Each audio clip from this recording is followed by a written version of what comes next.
This is a story of the wartime children of Britain. But it is also the beginning of the story of post-war Britain, for her future depends on these children. Today, 10 million of them are growing up in this country, while the time and resources of their fathers and mothers are overstrained in fighting for their lives. Yet somehow, these children must get their proper sleep and food and schooling as they did in peacetime. They can't wait for the war to end.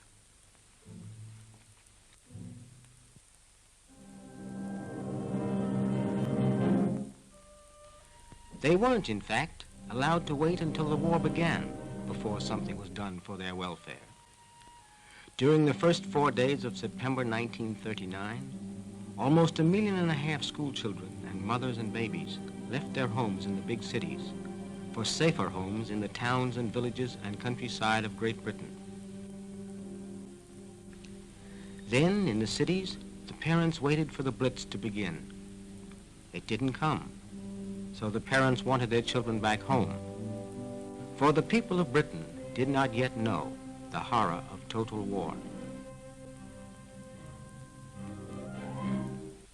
So the children and the mothers and the babies came back, over 1 million of them. Some returned because they weren't happy in their refugee homes. Some because of difficulties about money to keep them there. But most of them returned because their parents were too lonely without them.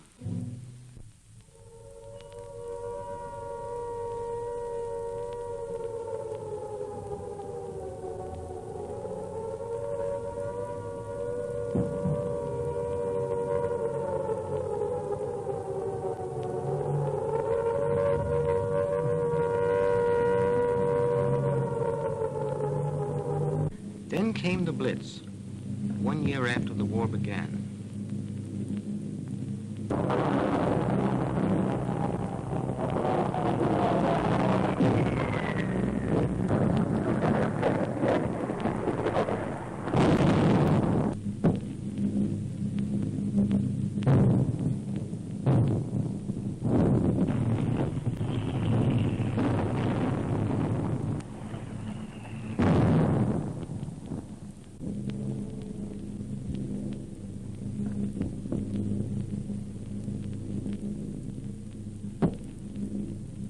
Some children were sent away again, but many stayed at home and endured the nights of terror and destruction.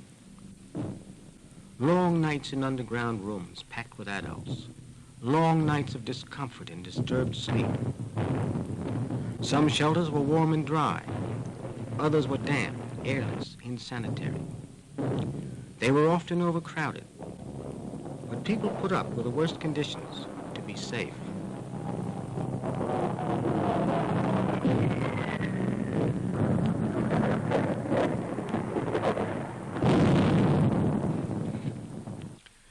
The British government and volunteer workers are struggling to improve these conditions. The Save the Children Federation of America is aiding in this struggle. 2 big jobs have to be done.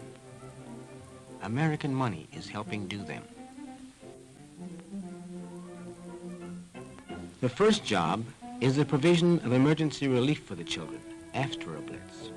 There must be shoes and clothes for those who have lost their homes, feeding bottles and cots for bombed-out babies, extra blankets and hot water bottles for young children in shelters. This is essential work, but the other job is equally important. City children in peacetime often didn't breathe enough fresh air, eat enough nourishing food, or live in healthy homes. But many of them were bred in such surroundings. They knew no other. Blitz time is far worse. Schools were closed for months, and the children played in the streets. Even now, when the schools have opened again, attendance is poor. The temptation of playing in bomb craters and wrecked buildings is too great.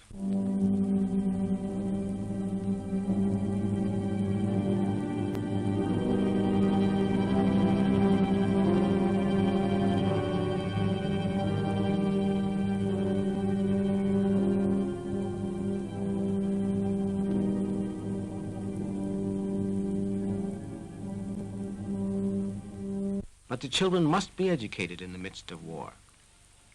These are some of the ways of doing it. The children of the cities can be amused and instructed during the long blackouts of the winter nights to come. Younger children can spend the day in play centers and day nurseries. They should have a place of their own where they can feel safe, where they can rest and play in freedom and security. They can learn to do things for themselves and thus develop self-confidence. All this can be done, but money is needed. More money is needed also to rent and equip big houses in the country, houses like this one. It's a residential nursery school for children under 5, whose mothers have to stay at home or who are doing essential war work. Money is needed to pay more trained teachers and nurses to give these children a start in life, which is their right and their country's need.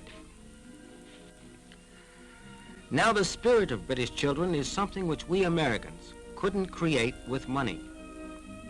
Fortunately, it isn't necessary. The spirit is already there. Make no mistake about that. But spirit cannot feed upon itself. The bodies in which the spirit burns must be fed and clothed and housed in peace and quiet.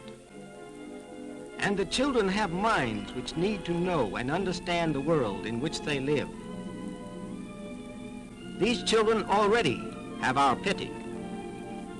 But what they need is more of our help to grow into healthy men and women, to get their schooling and to fit them as citizens of the new world which they and our own children will want to build.